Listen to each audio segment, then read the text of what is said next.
Сәлеметсіздер ме YouTube арнасының көрермендері? Бүгінгі видеода ватрушкидің рецептімен бөлісетін боламын. Bir жасағаннан өте жұмсақ, мінсіз болып шығады. Каналыма тіркеліп, лайк басуды ұмытпаңыз.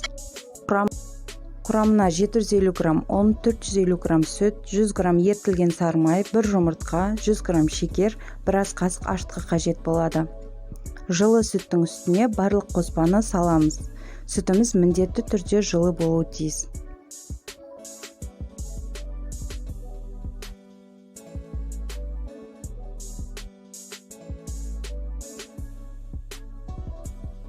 Үстіне бір шымшым тұз қосамыз.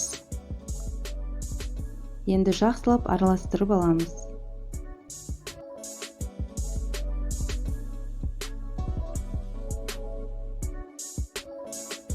Үстіне ұнды салып, жұмсақ қамыр илейміз.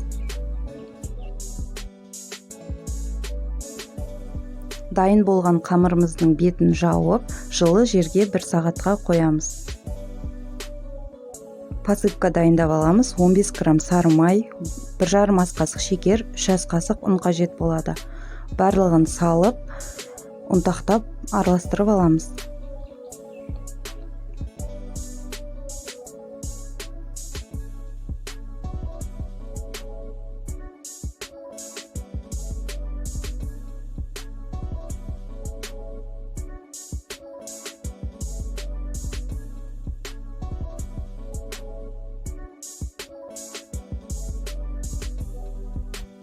Қамырымыз көтерілген соң 12 бөлікке бөліп аламыз. Осылай дайын болған қамырдың үстін басып, ортасын ашып шығамыз.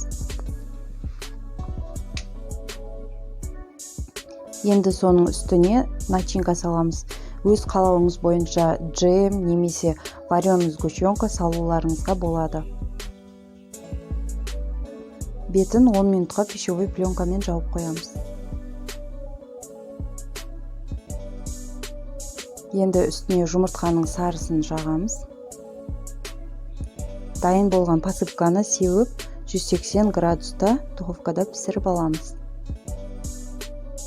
Міне осымен ватрушкиміз дайын. Міндетті түрде жасап көріңіздер. Өте дәмді, жұмсақ болып шығады.